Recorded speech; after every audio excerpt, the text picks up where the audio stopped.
Have you ever said, I'm bipolar? Or believed that you were too much, broken, a burden? It's all just part of being bipolar, right? What if that one phrase, I'm bipolar, is silently shaping how you see yourself, your relationships, even your future? You've been told this is who you are, but deep down, you know you were made for more. Today, I want to show you why your identity isn't bipolar and what happens when you finally break free from that lie. What you're about to see is something that I usually only share inside my coaching community. This is a real moment from a private, unscripted conversation with someone who used to feel stuck in the bipolar cycle, just like you might feel right now. And the truth is, this shift that she had, it's exactly the kind of breakthrough that changes everything. It's simple, but it's powerful. And most people don't even realize how powerful this shift is until they look back and they say, that was the moment that everything started to change. So lean in. I believe if you grab hold of this, it could change your life too. Before I jump into this clip, let me provide a little bit of context. Danette struggled with bipolar disorder for 34 years before she began working with me. So she understands all the ups and downs of what this disorder feels like. In this clip, Danette is reflecting on her transformation. When she started, she was depressed and anxious, still working, still getting through life, but burnt out, unhappy, and just feeling that gloom settle over her all the time. After learning biblical principles and how to heal emotionally, physically, and spiritually, Danette found joy and hope. She started to expect good things instead of always expecting the worst. She began to accomplish things in life that she never thought were possible, and she even noticed how healing had positively affected her marriage. I could go on and on about how dramatic the changes were in her life, but I want you to hear this powerful confession that she made. The doctors want you to accept that you are bipolar. You have the bipolar diagnosis. And I just thought, I don't want that to be my identification. I don't want to accept that anymore. It's just more of needing to identify, have my identity in Christ, really, and not in a disease and not reinforcing that disease. Wow. That is beautiful. That is powerful. And that is the lie that the enemy wants to tell you is you are bipolar. Mm-hmm. Oh, it's the enemy telling you, oh, well, that's why you're emotional and that's why you're this and that's why you're that. And no, choose that identity in Christ. And there are many beautiful things that are common to those that have been given this diagnosis, such as creativity. I'm a songwriter, I'm a musician. Yeah. I emote through music. Okay. It doesn't mean I'm crazy. I just emote through music. Okay. But where the rub is for those with bipolar disorder is often that we get super excited about creative projects. And then we stop sleeping and then we get in all kinds of problems. Okay. And so that's the thing that's got to go. That's got to go. But we can be healthy and we can be creative and we can be unique and we can be children of God and we can be whole and healthy and not be like, oh, I'm bipolar.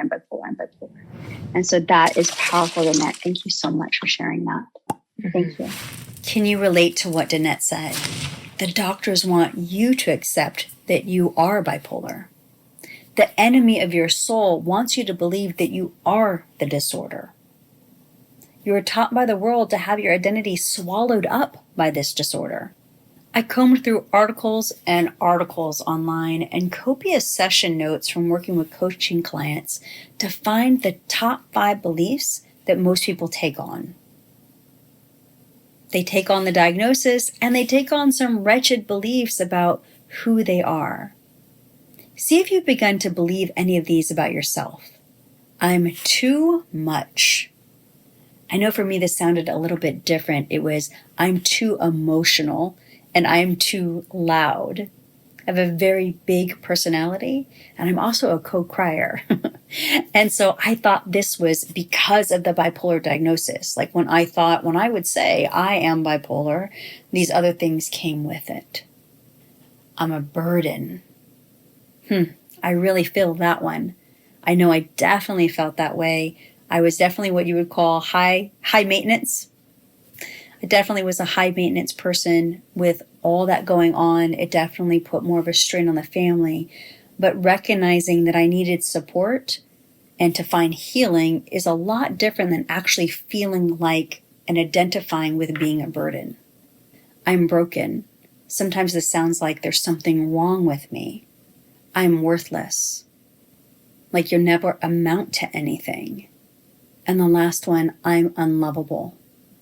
And for this one, I've seen this show up in two ways. That others cannot love you in your situation and that God can't love you in your situation. And so this can manifest in a lot of different ways. But those are the top 5. I related to a lot of those back when I was struggling to overcome bipolar disorder. I didn't recognize my strengths or my uniqueness. To make matters worse, you're told things like, you'll always be this way. You shouldn't expect to ever thrive. You should expect divorce. Divorce rates are 90% in this demographic. You can't live without meds. Friend, I'm here to tell you it's possible to find freedom. I did, Danette did, and I have a long list of other amazing people that are just like you that once had their identity wrapped up in bipolar, who made the shift and began to believe that they could heal and that God was on their side for healing. Now for the practical part. When I began this journey, I didn't go from believing the lie to instantly walking in freedom overnight. That's not how healing works. There were steps. There was strategy. There was support. This identity shift is vital, yes, but it's just the beginning. So if you're ready to take the next step, the proven process I teach is right here. I want you to hear one more clip from Danette, and then I'll explain. This is not what God has for me, and God has more, and, He has plans for my life, but I'm thinking, I'm certainly not living them, so how do I get there? That was the question that she asked before everything shifted, and she found the answer. It started with the exact process that we walked her through. She partnered with us and with God, and her life looks completely different now. And the same can be true for you. You were made for more. And if you've been asking, how do I get there? You're not alone. We're here to help. I shared this today with one goal, to give you hope.